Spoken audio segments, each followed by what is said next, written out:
Bonjour à toutes et à tous, merci de nous rejoindre à nouveau.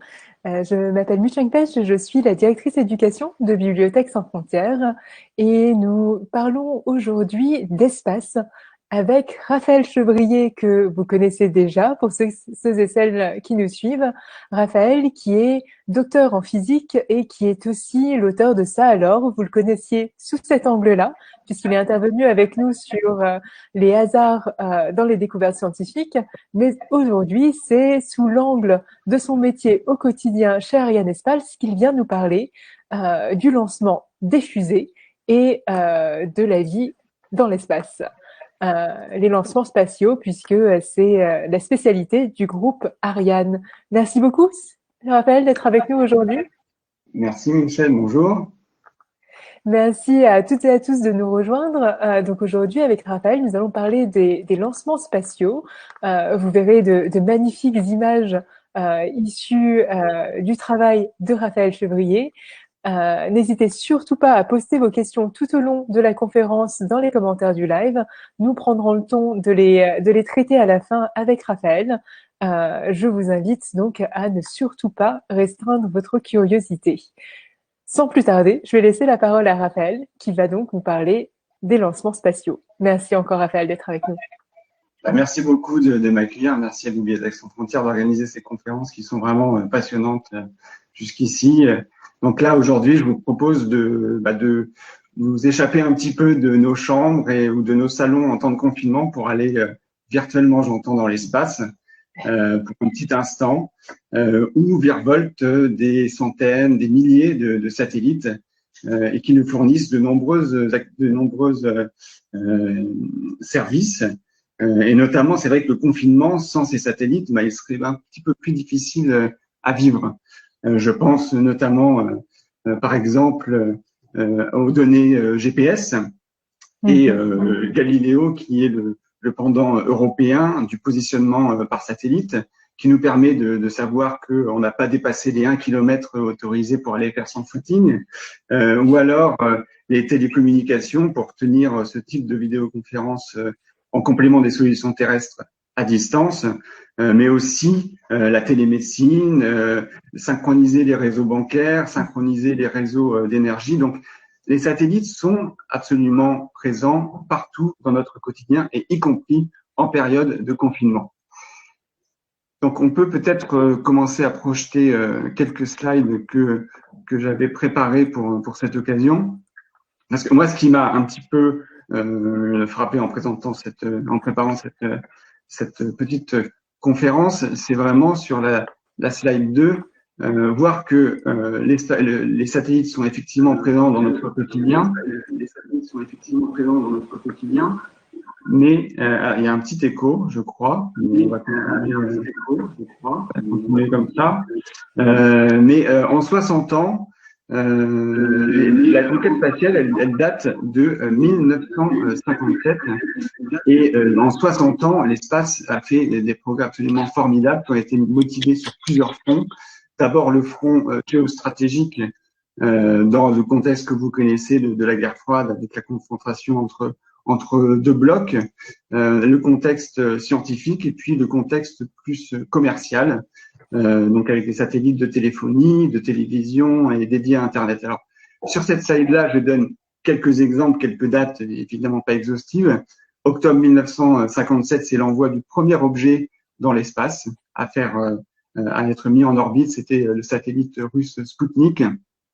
En 1961, c'est l'envoi du premier homme dans l'espace, Yuri Gagarin, le 12 avril 1961. Donc, on a fêté là aussi en confinement un anniversaire. Et puis depuis, d'ailleurs, cette date est devenue la journée internationale du vol habité, qui est célébrée par les passionnés du spatial.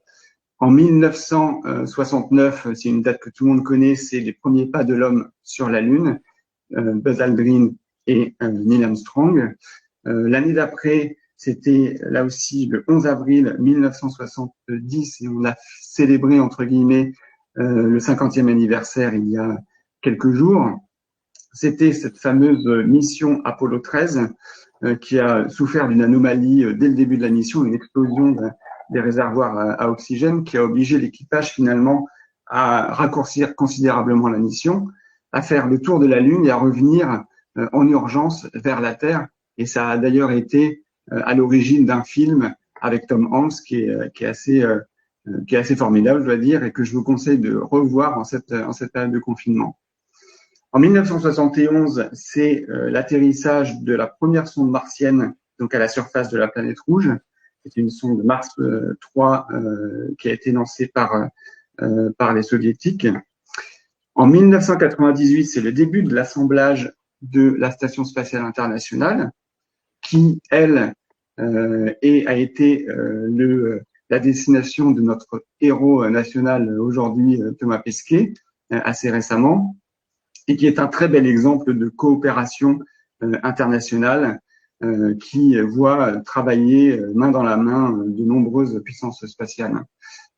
En 2014, je voulais finir un petit peu par une sorte de fierté européenne, c'est la sonde Rosetta qui a été envoyée depuis le Centre spatial guyanais, d'où sont lancées les fusées Ariane. Il a été lancé là-bas. Après un voyage de 10 ans, la sonde a atteint la comète Chury en 2014 et a déposé son petit robot Philae à la surface. Et ça a été repris beaucoup dans les médias. Je pense que ça a eu un gros impact auprès du grand public parce que c'est une vraie mission emblématique de démonstration technologique.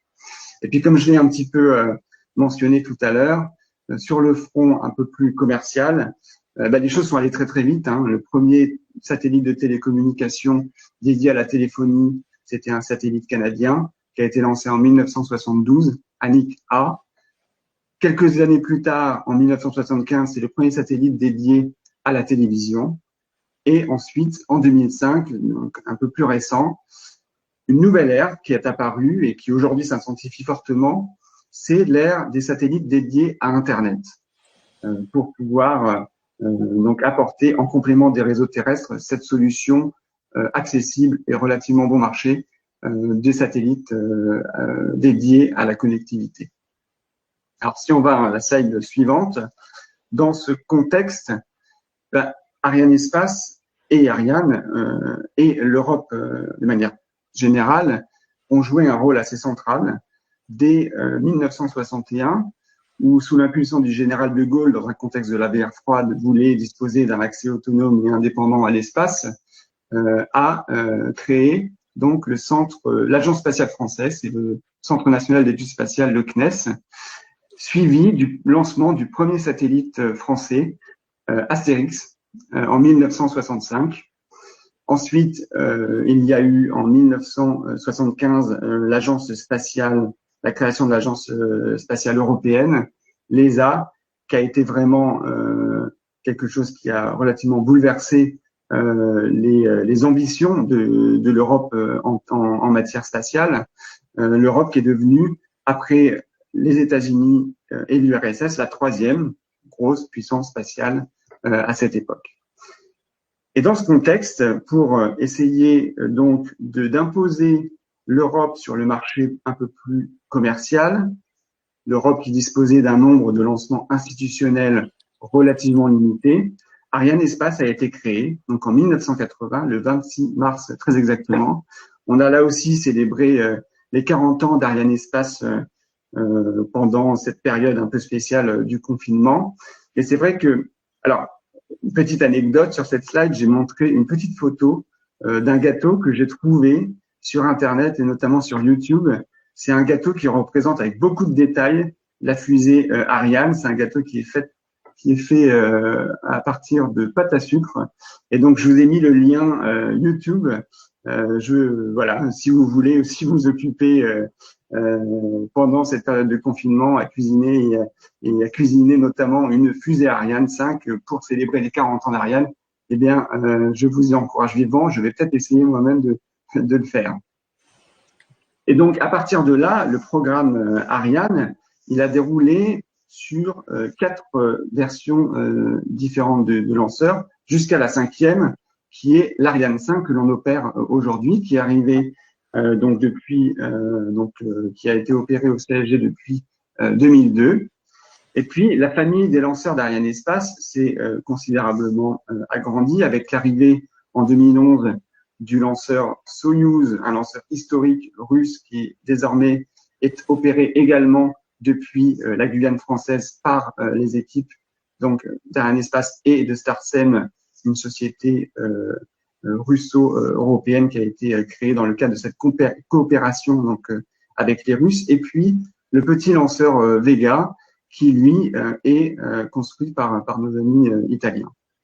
Et puis, donc au début de cette nouvelle décennie, on a une nouvelle génération de lanceurs qui arrive, Vega C, qui est une version augmentée du lanceur Vega, et Ariane 6, qui est une version largement améliorée du lanceur Ariane 5, mais je vais y revenir. Donc, si on vient sur la slide numéro 4, donc je vous présente très rapidement Arianespace en bref.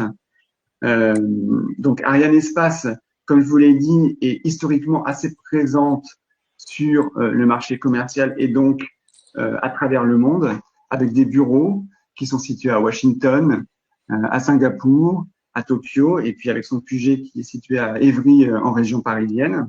Et puis il dispose de 2 pas de tir, donc le premier qui est celui de Kourou en Guyane française, d'où sont opérés Vega, Ariane et Soyouz, et puis depuis Baïkonour, pour opérer aussi le lanceur Soyouz dans le cadre de la coopération donc avec les Russes.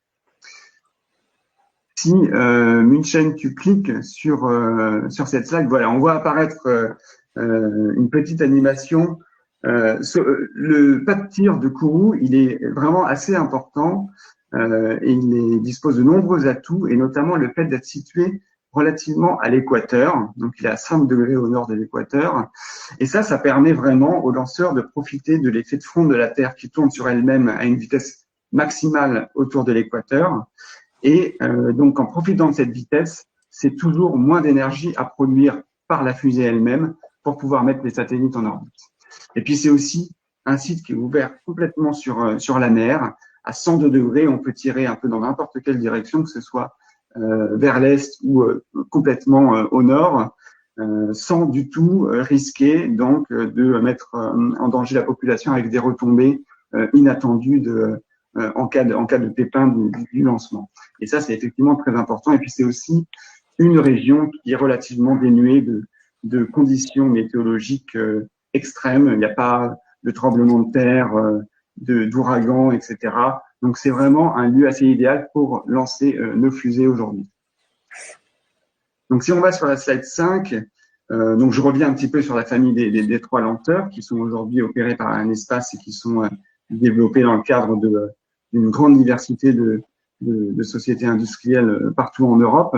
Donc, Ariane 5 est le lanceur lourd qui lance principalement des satellites de télécommunications en orbite géostationnaire, donc à 36 000 km de la Terre. Donc, c'est vraiment là où on lance les satellites les plus loin de la surface terrestre. Le lanceur moyen Soyouz, qui lui a surtout été utilisé donc pour lancer des satellites de météorologie, mais aussi qui a été utilisé pour déployer notamment la constellation de navigation par satellite Galileo, qui est le pendant européen de la constellation GPS, qui est peut-être un petit peu plus connue, qui, elle, est américaine. Galileo, qui sera pleinement opérationnel dans les années à venir. Aujourd'hui, Galileo commence déjà à intégrer les terminaux mobiles et ça va effectivement prendre de plus en plus d'ampleur avec une précision vraiment inégalée en la matière. Et puis le lanceur Vega, qui est un lanceur léger, qui lui déploie des satellites d'observation de la Terre principalement en orbite basse, donc entre 600 et 1200 km globalement, des satellites d'observation de la Terre ou même des satellites scientifiques, et donc qui permet de non seulement simplement de cartographier des parties de la Terre avec une couverture qui est pas possible pour les cartographies terrestres, mais aussi d'identifier des mesures extrêmement précises de l'atmosphère terrestre qui permet là d'essayer d'avoir une compréhension beaucoup plus fine des changements climatiques qui sont à l'œuvre aujourd'hui. Donc là, je vous rappelle un petit peu dans la slide suivante, je vais peut-être pas donc répéter ce que je viens de dire. C'est vrai que les satellites d'observation de la Terre sont déployés surtout en orbite basse, hein, effectivement par souci optique. Donc notamment, on a déployé Arianespace les satellites du programme Copernicus de l'ESA et de la Commission européenne à travers les satellites Sentinelle qui, si vous voyez des articles passer avec des images satellites, si vous regardez un petit peu la légende, vous verrez assez régulièrement qu'il y a écrit Sentinelle. C'est un gros programme de la Commission européenne et de l'ESA avec des images d'une précision absolument époustouflante et qui sont aussi en libre accès. Et ça, c'est un très gros projet européen emblématique qui, là aussi, a été déployé avec les lanceurs de la gamme d'Arianespace. Les satellites de navigation qui, eux, sont davantage donc la constellation Galileo qui est davantage en orbite moyenne, c'est-à-dire autour de 22 000 kilomètres de la surface de la Terre.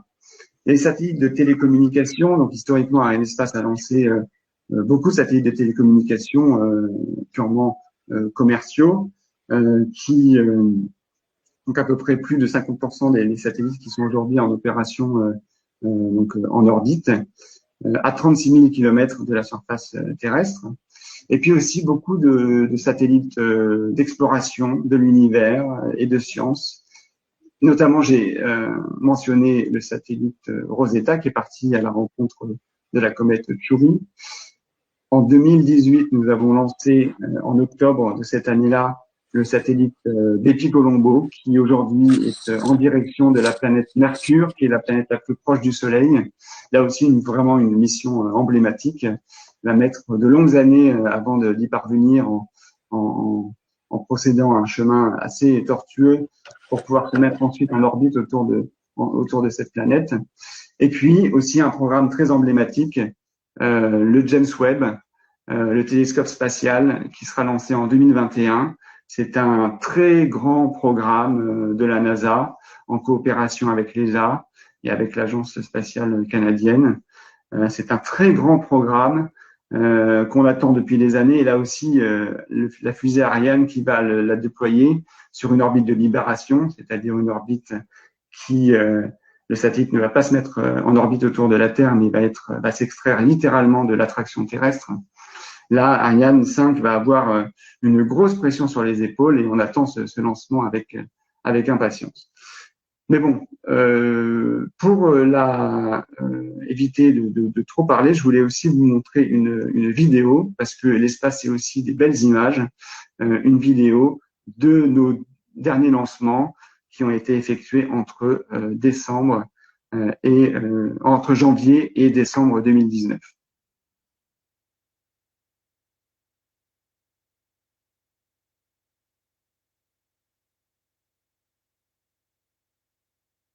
Donc là, on a par exemple un lancement comme de deux satellites de télécommunication, puisque Ariane lance des satellites par deux, donc en position haute et en position basse. Là, c'est un lancement du début de la constellation OneWeb, qui est une constellation dédiée à l'instauration d'Internet partout à la surface du globe. Prisma, qui était une mission de démonstration technologique d'observation de la Terre à bord de la fusée Vega. O3B, qui a aussi décollé à bord de Soyuz et dédié à Internet, une constellation de satellites. Là aussi, donc, lancement double avec Ariane 5.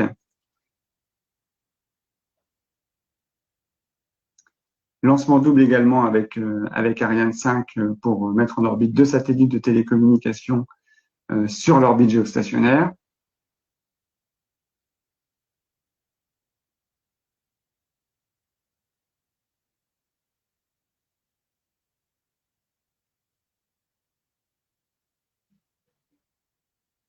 Un autre lancement Soyuz.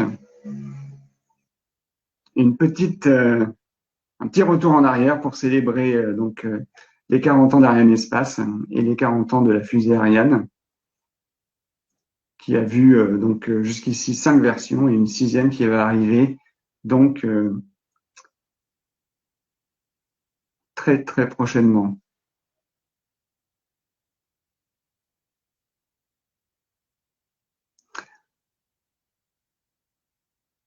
Alors, j'aime bien montrer ces vidéos parce qu'on voit, elles retranscrivent assez bien la réalité d'un lancement, l'effervescence du lancement quand la mission est achevée. On voit les équipes qui s'embrassent, qui sont littéralement soulagées. Il y a une sorte d'euphorie qui se met en place. Et ça, elle s'explique très très bien par le fait que une mission spatiale, ça dure peut-être 30 minutes, mais avant, il y a des années et des années de préparation de la mission, de préparation du satellite. Donc ça, c'est un petit peu le sens de la slide que je voulais montrer ici. C'est des équipes qui travaillent ensemble depuis des années et ce travail, eh bien, il se scelle au moment du décollage. C'est à partir de là que le destin du satellite va pouvoir réellement commencer pour une vie en orbite d'à peu près une quinzaine d'années. Quand je dis des années, c'est vraiment un opérateur du satellite qui souhaite lancer quelque chose dans l'espace. Il doit réserver sa position orbitale et sa fréquence jusqu'à 7 ans avant le lancement. C'est-à-dire qu'il a 7 ans pour mener à bien son projet et lancer le satellite pour que le satellite rejoigne sa position orbitale. S'il ne le fait pas, eh bien, il perd sa réservation, il doit en faire une nouvelle. Donc, généralement, la construction du satellite débute en général 3 ans avant le lancement. La contractualisation du lancement avec un opérateur de lancement comme Arianespace se fait généralement 2 ans avant le lancement.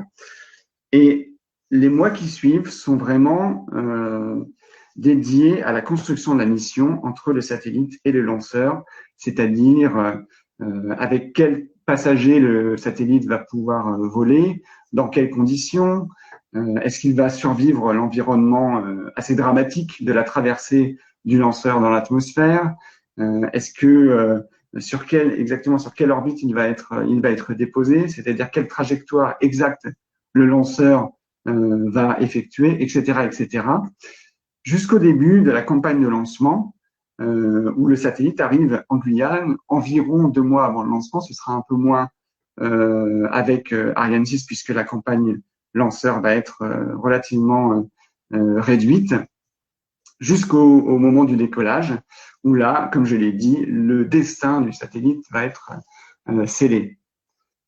Et donc, si on va dans la slide suivante, après 30 minutes environ de lancement, alors le satellite,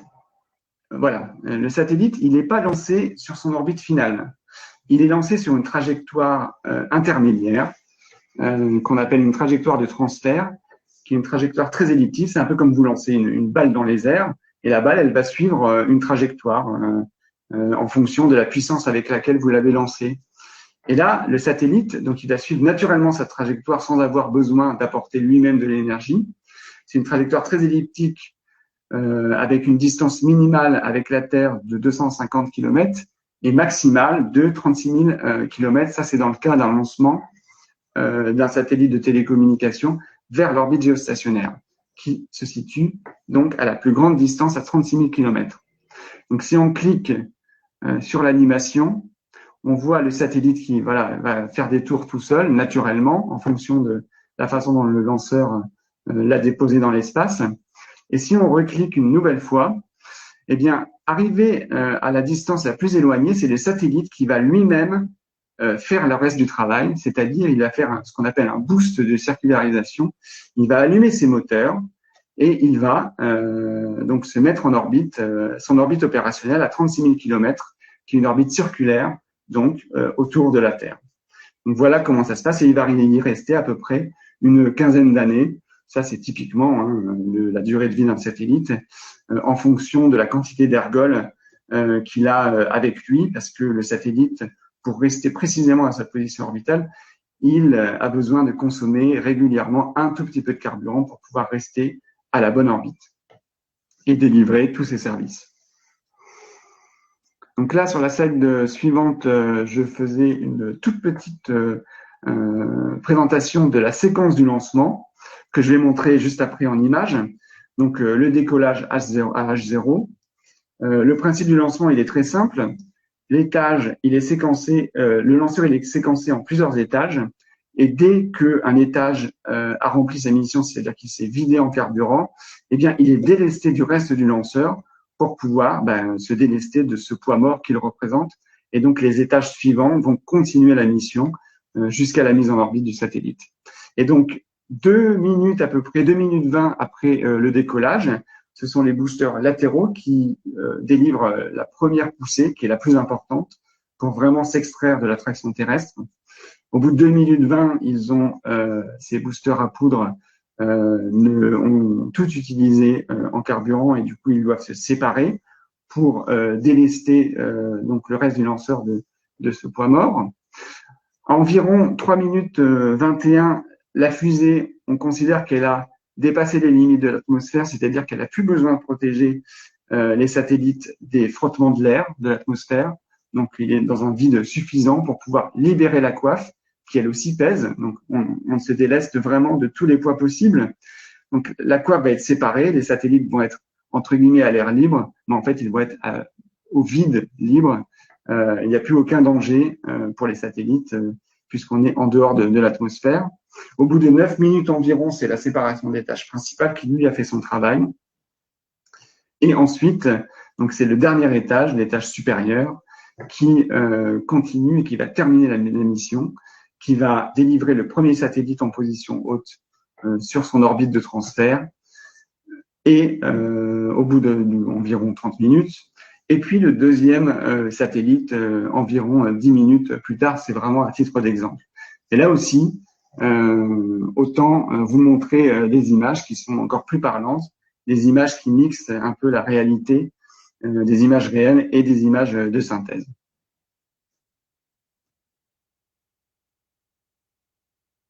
Donc là, vous avez le décollage avec la première poussée qui est vraiment effectuée par les boosters latéraux que l'on va voir s'allumer, donc 7 secondes après l'allumage du moteur Vulcain. Donc là, au bout de 2 minutes 20, vous voyez les boosters latéraux qui sont largués, puisqu'ils ne servent plus à la mission. Là, ce sont les aimants de la coiffe qui n'ont plus besoin de protéger les satellites qui sont largués. Au bout d'une dizaine de minutes, c'est l'étage principal qui va être largué. Donc ça, c'est l'étage supérieur qui va terminer la mission, qui va larguer le premier satellite sur son orbite de transfert.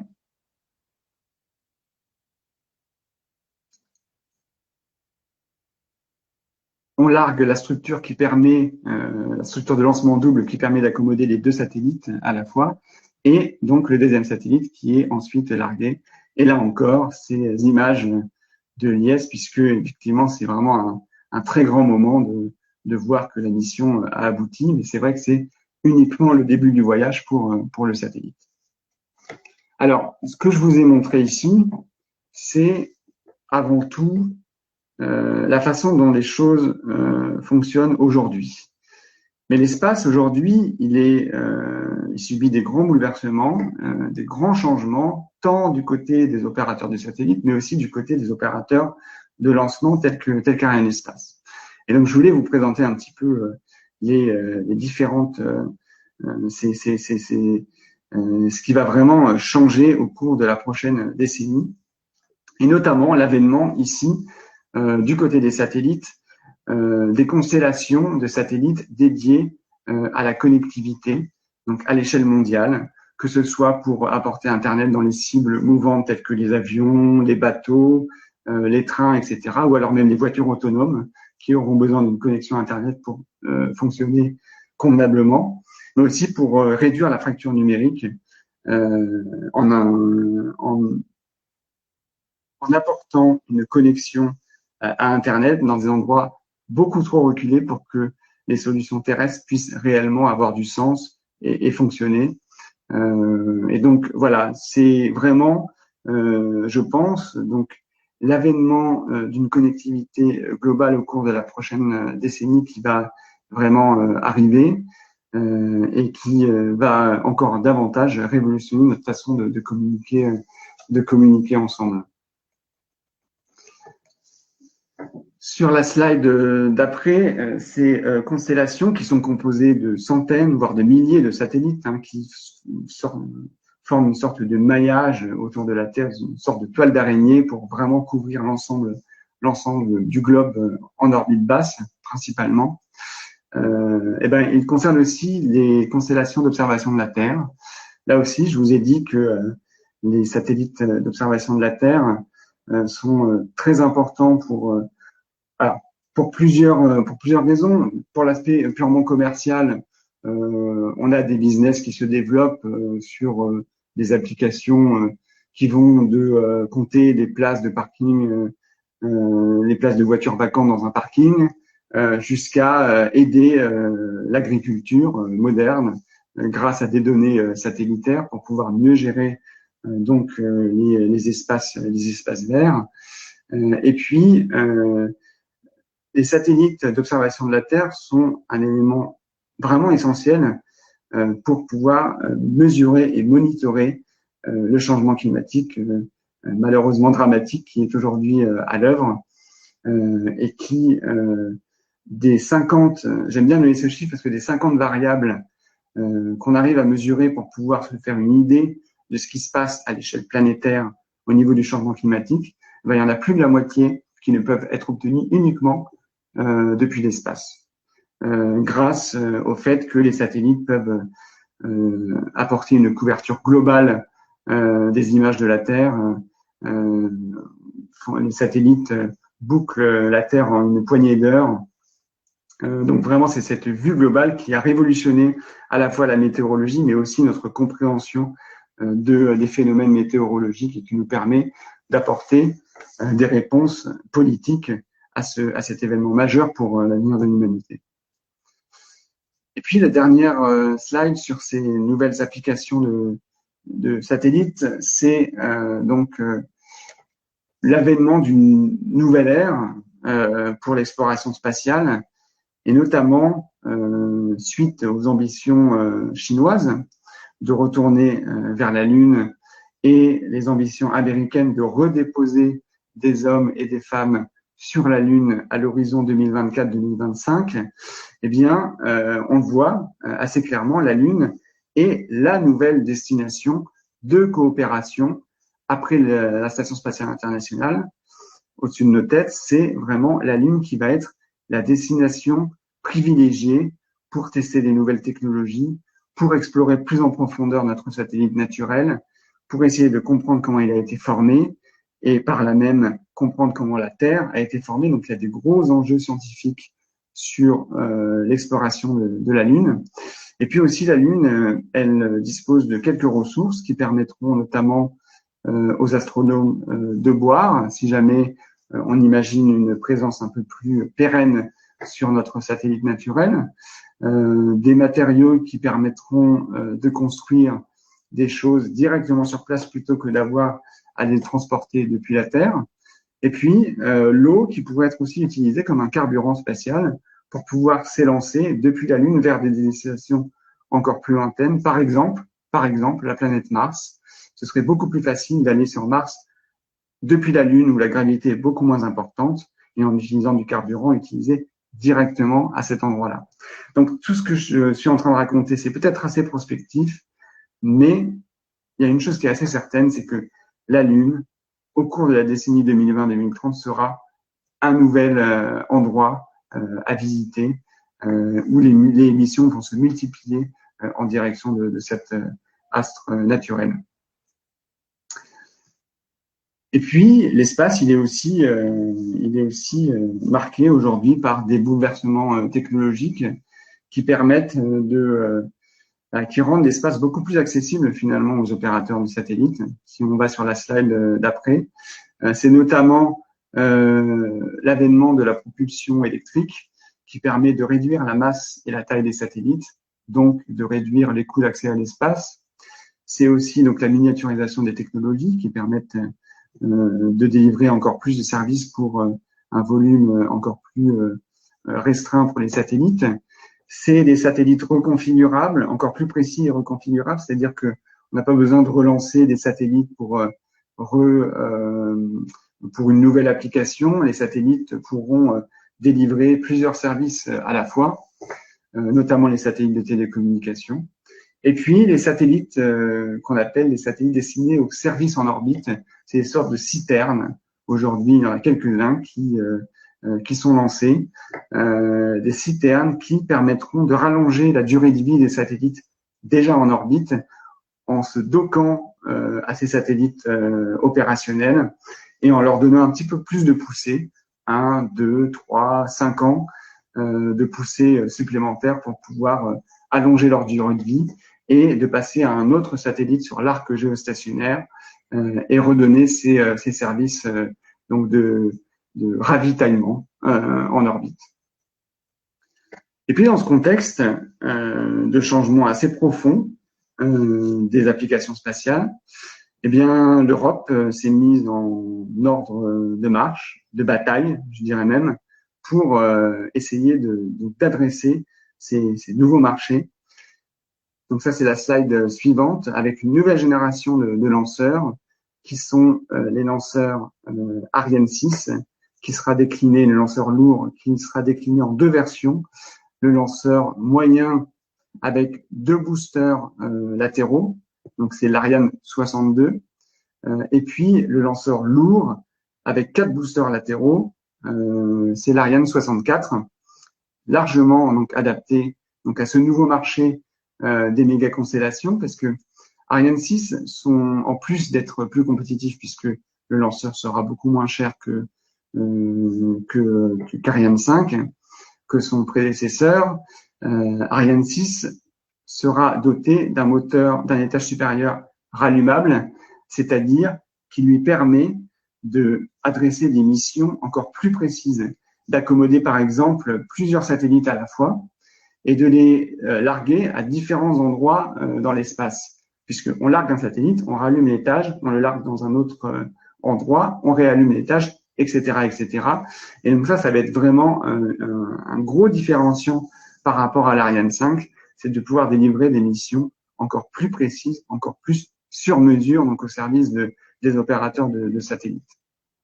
Et puis, le lanceur Vega C, qui, lui, est une version augmentée du lanceur Vega, qui disposera là aussi d'un système de lancement multiple, qui pourra accommoder plusieurs satellites à la fois, des tout petits satellites qu'on appelle des CubeSats, jusqu'à des satellites d'observation de la Terre plus classiques, avec une performance de plus de 2 tonnes 2 en orbite basse, pour pouvoir donc délivrer ces missions, et là aussi pouvoir déployer plusieurs satellites à la fois pour adresser le marché des petites constellations en orbite basse. Là aussi, je voulais vous montrer une vidéo que j'aime beaucoup, qui présente, donc c'est la slide d'avant, je crois que c'est en noir. Voilà, ici, Lucien, tu cliques sur la slide, ça va se lancer, voilà, je pense que c'est lancé, qui vous présente Ariane 6, qui vraiment devient une réalité, donc toutes les équipes sont vraiment à pied d'œuvre malgré le confinement pour faire en sorte que Ariane 6 arrive dans les mois prochains. Donc Ariane 6, qui je vous l'ai dit, est une version, la 6e version du lanceur Ariane, et qui va disposer de beaucoup d'atouts donc par rapport au lanceur Ariane 5, et notamment des atouts pour s'adapter au mieux aux nouvelles tendances du marché que je vous ai présentées tout à l'heure. Michel, si tu veux mettre le son, c'est sans problème.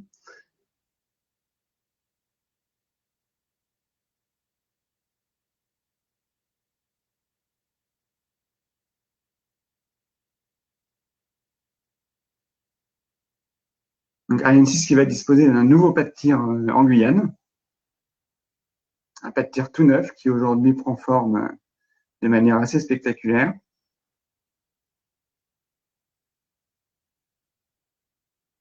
Donc là aussi, on pourra lancer des satellites par paire, des gros satellites de télécommunication par paire.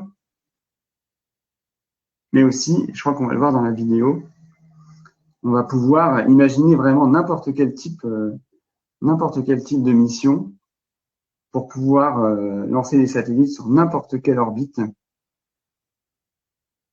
pour un seul vol. Donc là, on a la structure de lancement double.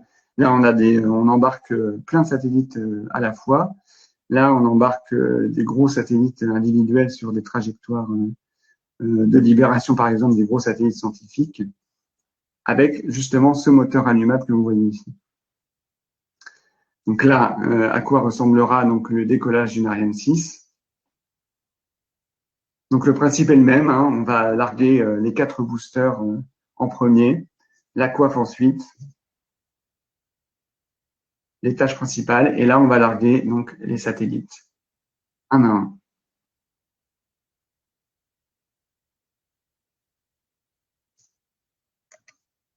Voilà, et puis je voulais finir sur l'avenir, c'est-à-dire les innovations qui sont assez réjouissantes, les perspectives d'innovation du secteur spatial européen qui doivent arriver d'ici 2030, notamment donc le moteur Prometheus, qui est un moteur bas coût qui devrait équiper différentes parties du lanceur Ariane 6, de sorte que Ariane 6 en 2030, finalement, elle ne va pas vraiment ressembler à l'Ariane 6 de 2020.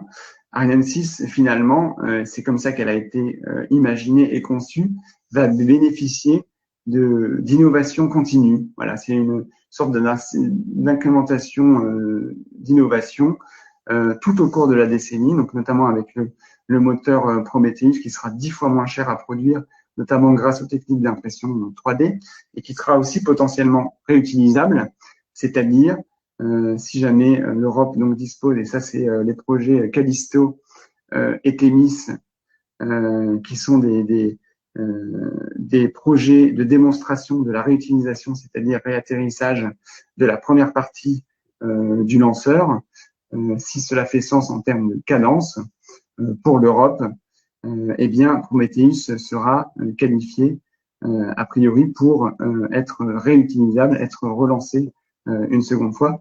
Et puis donc un allègement à travers le projet Icarus de l'étage supérieur d'Ariane 6 avec la technologie des fibres de carbone qui permettra de gagner finalement beaucoup de performance, jusqu'à 2 tonnes de performance sur cet étage supérieur, puisque tout ce qu'on arrive à alléger sur le lanceur, eh ben, ça permet de lancer plus de masse de satellites. Et c'est vraiment ça tout l'enjeu d'un lancement, c'est d'optimiser la masse du lanceur et la masse du satellite qu'on arrive à embarquer dans ce lanceur. Voilà, donc je vous ai fait un petit j'ai essayé d'être le plus rapide possible pour vous faire un petit peu cette vue générale des activités spatiales et notamment des activités des lanceurs. Et si vous avez des questions, je serais très heureux d'y répondre.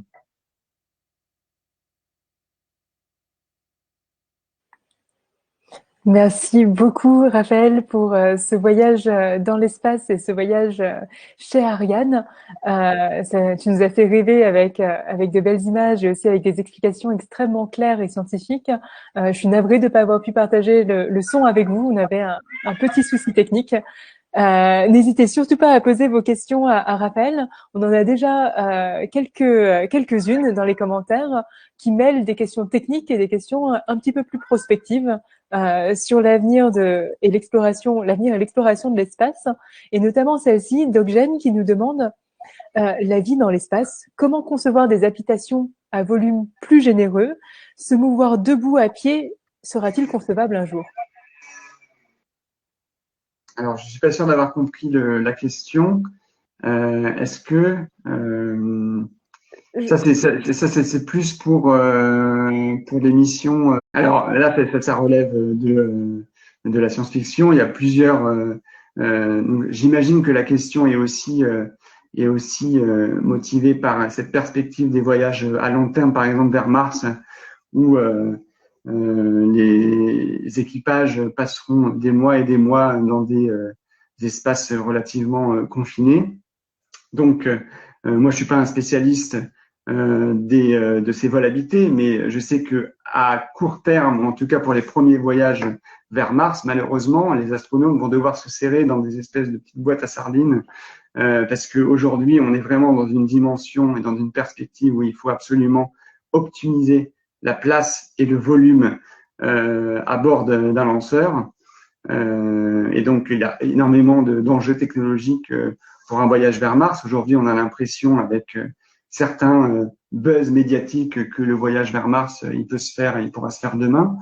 Il y a encore beaucoup de choses à tester, notamment la protection des rayonnements cosmiques, qui est vraiment le premier enjeu pour un voyage de cette longueur pour aller vers Mars. Je le rappelle, l'aller, c'est 6 mois et le retour, c'est 6 mois.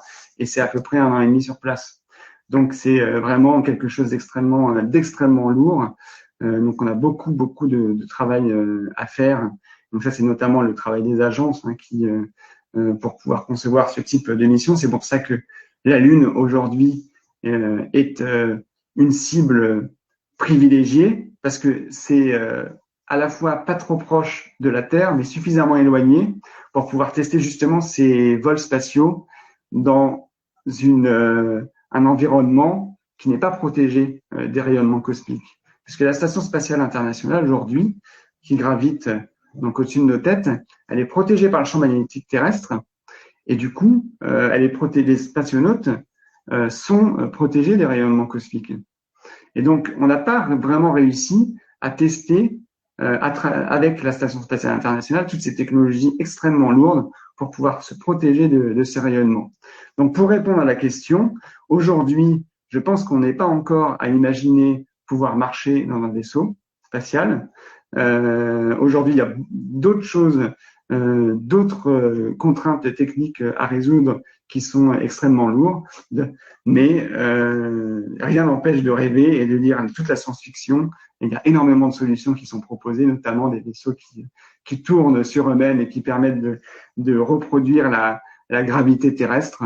Et donc ça, vraiment, il ne faut pas bouder son plaisir de rêver à ces choses-là, même si maintenant il faut avoir un petit discours de retour à la réalité. Il y a encore beaucoup de choses.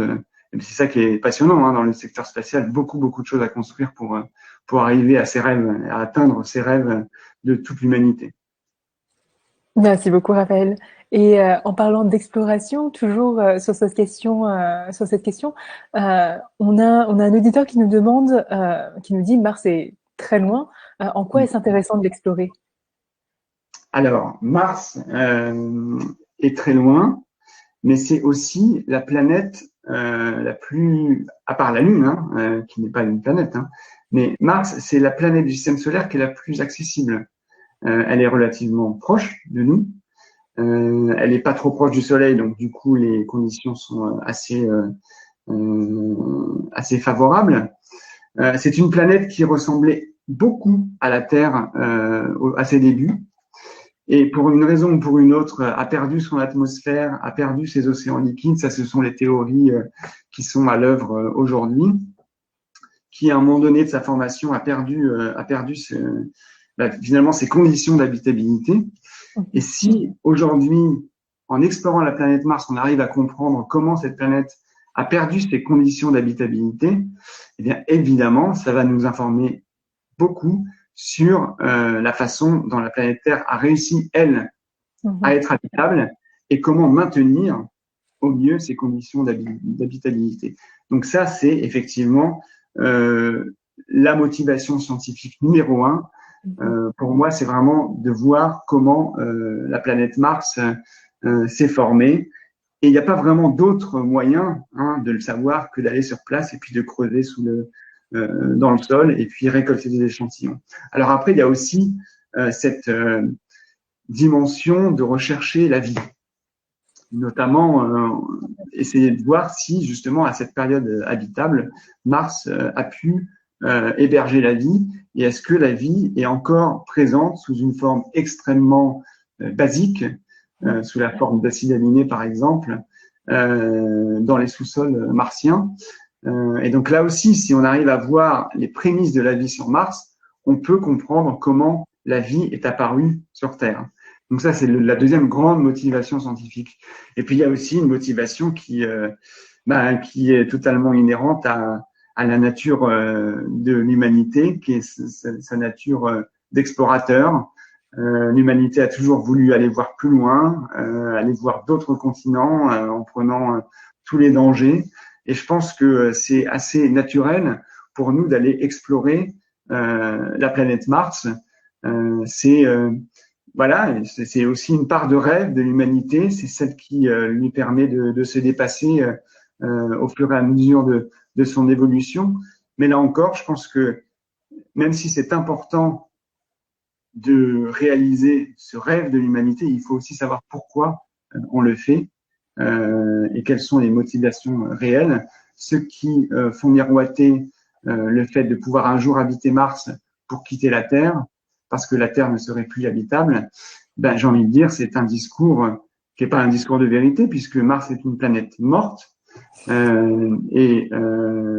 Aujourd'hui, ceux qui vous disent qu'on est capable de la rallumer d'une manière ou d'une autre et de la rendre plus habitable que la planète Terre, ben, aujourd'hui, c'est pas vrai et ça sera pas vrai demain. Et je pense que c'est un discours qui peut être assez dangereux de faire croire que Mars pourrait être une planète B, un plan B si jamais les choses se passent mal sur Terre, parce que, encore une fois, ce n'est pas vrai. Et surtout, ça nous éloigne un peu du vrai problème, qui est celui de conserver des conditions habitables sur Terre. Donc non, il n'y a pas de planète B. On est quand même destiné aujourd'hui à vivre sur la planète Terre, qui est une planète magnifique. Et donc, on doit tout faire pour pouvoir parvenir à cet idéal. Merci, Raphaël. Et justement, en parlant de conservation des écosystèmes, on a des questions autour des déchets dans l'espace Oui. Et notamment une question sur Jamel qui nous demande où se situe l'orbite cimetière. Comment ça se passe après 15 ans quand éventuellement un satellite quitte son orbite? Alors, l'orbite cimetière, il y en a plusieurs, des orbites cimetières. Quand on largue les satellites sur l'orbite géostationnaire, ensuite, c'est une orbite un peu plus éloignée. Il y a aussi des orbites cimetières entre l'orbite moyenne et l'orbite géostationnaire à 36 000 km d'altitude. Tout l'enjeu, donc, c'est de désorbiter les satellites vers des orbites qui ne sont pas utilisées par les satellites opérationnels pour laisser la place. Par exemple, pendant un lancement, on conserve aussi un petit peu de carburant pour ne pas générer des débris supplémentaires du lanceur, par exemple, donc les mettre sur des orbites qui ne servent pas. Et puis sur les orbites basses, qui sont aujourd'hui de plus en plus utilisées, c'est un véritable enjeu. Moi, je suis très content qu'on pose cette question parce que c'est un vrai sujet pour l'avenir du spatial, de savoir parce qu'avant, on utilisait beaucoup l'orbite à 36 000 km, donc du coup, on avait quand même pas mal de place pour placer des satellites et les désorbiter ensuite. Avec l'avènement des constellations en orbite basse, on a des centaines, voire des milliers de satellites qui vont être déployés sur cette orbite, et les règles ne sont pas très claires. Ça s'explique d'un point de vue historique. Les règles sont très claires pour l'orbite géostationnaire à 36 000 km, avec ses réservations de position orbitale, etc., désorbitation. C'est un peu plus flou sur l'orbite basse. Et du coup, donc la solution privilégiée aujourd'hui, c'est de désorbiter les satellites en fin de vie vers l'atmosphère. Et en fait, ces satellites-là vont se consumer dans l'atmosphère comme une météorite se consume dans l'atmosphère et provoque les étoiles filantes qu'on voit dans le ciel un soir d'été. Et donc ça, c'est un véritable enjeu, c'est de construire ensemble, parce que l'espace est un formidable exemple de coopération internationale, historiquement, et encore aujourd'hui, c'est de construire ensemble des règles qui nous permettent d'utiliser l'espace de façon durable, et donc c'est pas le premier arrivé, premier servi, c'est pas un espace Far West, c'est vraiment appliquer des règles pour que chacun puisse s'y retrouver. Et l'enjeu final, c'est tout simplement de pouvoir continuer à utiliser l'espace pour pouvoir délivrer des services au bénéfice de la Terre. C'est ça l'enjeu final. Merci beaucoup, Raphaël. Je pense que c'est tout à fait le sens de la question de Jamel qui souligne exactement ça, qui dit l'encombrement massif de l'orbite terrestre par les satellites de télécommunications pose de sérieux risques de collision et qui souligne la nécessité de régulation et de coopération. Alors dis-moi, on a une question assez particulière d'Ahmed qui nous parle d'une expérience personnelle. Alors, je ne sais pas si tu vas pouvoir y répondre, mais tentons. Ahmed qui te dit: Bonsoir, le 25 décembre entre 18h et 20h, depuis la ville de Belfort, sud-sud-est, j'ai vu dans le ciel plus d'une dizaine de points lumineux se déplacer du bas vers le haut à égale distance. En faisant de brèves recherches, il apparaît qu'il pourrait s'agir d'un pays qui aurait envoyé plusieurs satellites. Est-ce possible? Y a-t-il d'autres probabilités, d'autres explications? Merci d'avance de votre réponse. Alors, je pense pouvoir répondre à la question puisque ce type d'événement est apparu effectivement assez récemment. Et donc, effectivement, on a un opérateur américain qui déploie aujourd'hui donc une immense constellation de satellites dédiés à la télécommunication en orbite basse, en orbite très basse, des satellites qui sont relativement lumineux. Et c'est vrai qu'aujourd'hui, il y a plusieurs phénomènes de ce type-là, où on voit des espèces de traînées de 10 points. Donc, je pense que c'est ça hein, que l'internaute a vu, et qui pose aussi donc des questions de cette régulation, de comment on arrive à utiliser tous ensemble l'espace, parce que l'espace, c'est pas simplement des satellites, c'est aussi des astronomes qui, depuis la Terre, observent le ciel. Et si jamais ils voient passer trop régulièrement des satellites sous leurs yeux, comme l'a expérimenté l'internaute, eh bien, ça peut poser des problèmes. Donc, c'est en tout cas le message que on a envie de faire passer chez Arianespace et puis je pense l'Europe en général, c'est vraiment de créer cet espace coopératif, l'espace qui aujourd'hui démontre un potentiel énorme à améliorer la vie sur Terre. Et bien, faisons-le en bonne intelligence et pas de manière totalement isolée. Voilà. Donc je pense que c'est le sens de ce qu'a pu voir cet internaute. Merci beaucoup, Raphaël. Ahmed qui te remercie de ta réponse. On a une autre question d'Élodie qui te demande: Ariane 6 pourra-t-elle emmener des astronautes? Alors, aujourd'hui, non, mais très honnêtement, elle aurait toutes les qualités pour le faire. L'Europe a déjà, après c'est une question politique, hein, de doter l'Europe d'une capacité de lancement d'astronautes. Mais aujourd'hui, Ariane 6, elle se base sur les briques technologiques d'Ariane 5, qui est un lanceur extrêmement éprouvé, qui est un lanceur quand même très très fiable. Et donc, Ariane 6 devrait bénéficier de cette fiabilité du lanceur Ariane 5. Et puis, l'Europe a déjà développé des capsules pressurisées qui pourraient donc accueillir des astronautes. Je pense notamment aux missions de cargo ATV. Et puis, c'est aussi l'Europe qui va participer aussi aux nouvelles capsules de la NASA, donc qui vont transporter des astronautes en direction de la Lune en 2024-2025. Donc l'Europe a ses briques technologiques, elle a les capsules, elle a un lanceur fiable, donc elle pourrait le faire. Ensuite, voilà, c'est une question il faut ensuite qualifier le lanceur pour, et ça c'est un gros travail, hein, de qualifier un lanceur pour pouvoir être certain qu'on ne fait pas courir de danger aux astronautes.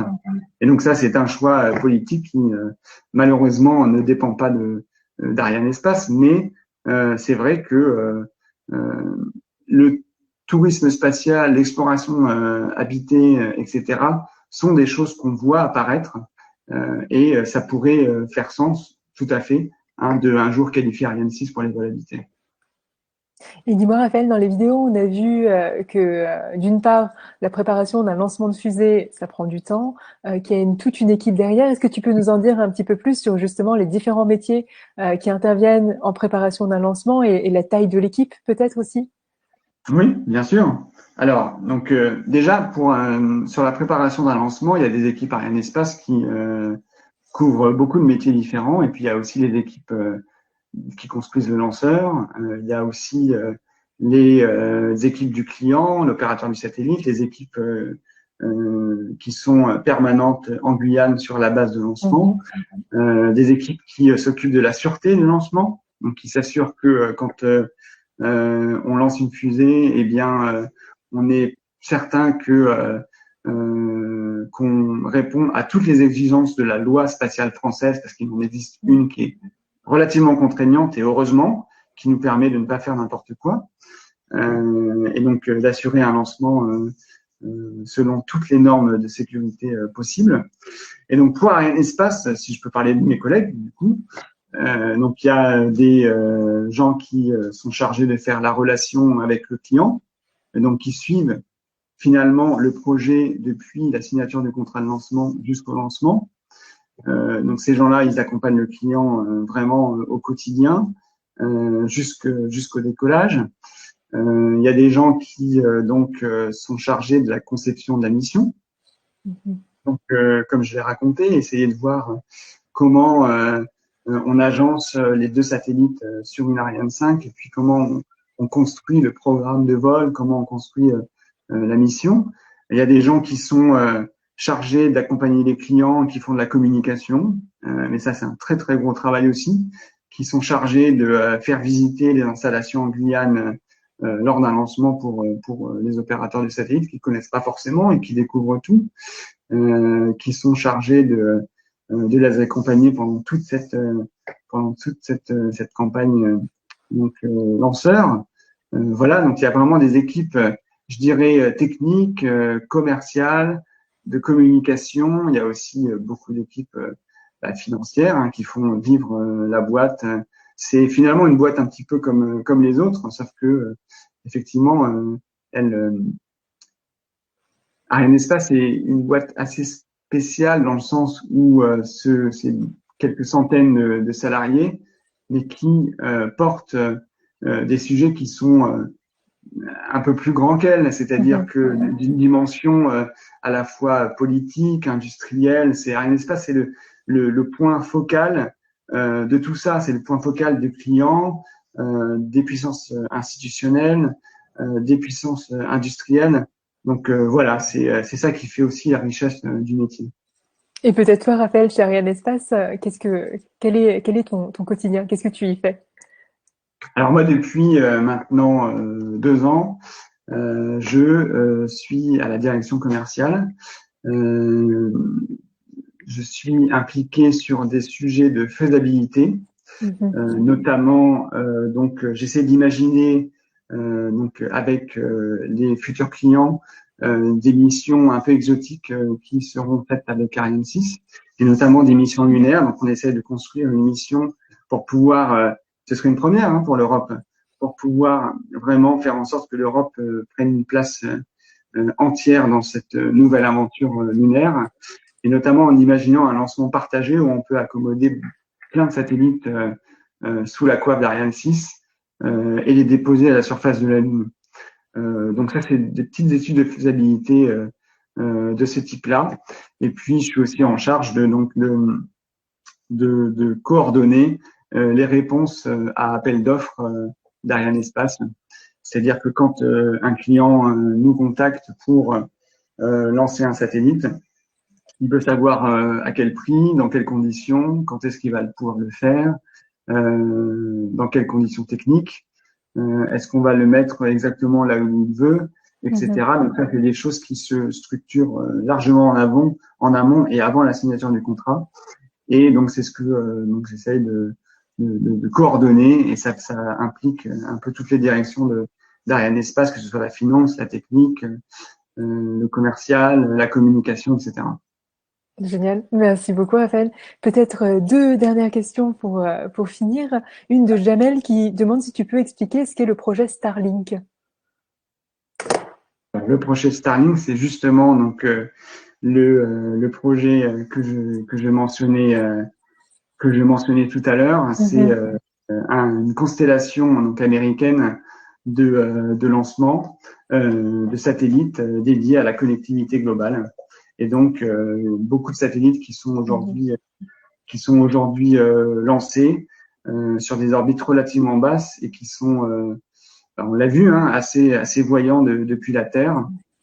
Et donc cette constellation-là, eh ben, c'est aussi ce projet qui a fait naître toutes ces questions de coopération, toutes ces questions de règles de l'espace pour pouvoir peupler l'orbite basse, puisqu'on parle de centaines, de milliers de satellites déployés en orbite basse et qui est dédié donc à la communication par Internet. Merci beaucoup, Raphaël, pour ces explications. Peut-être alors avant un mot de la fin, des conseils pour ceux qui veulent continuer à en apprendre davantage sur le lancement des fusées et l'exploration de l'espace.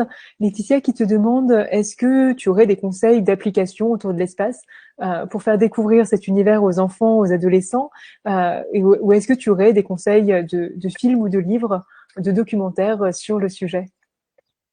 Alors bon, il y a beaucoup de documentaires qui existent, notamment sur l'espace, mais aussi sur l'épopée Ariane en Guyane.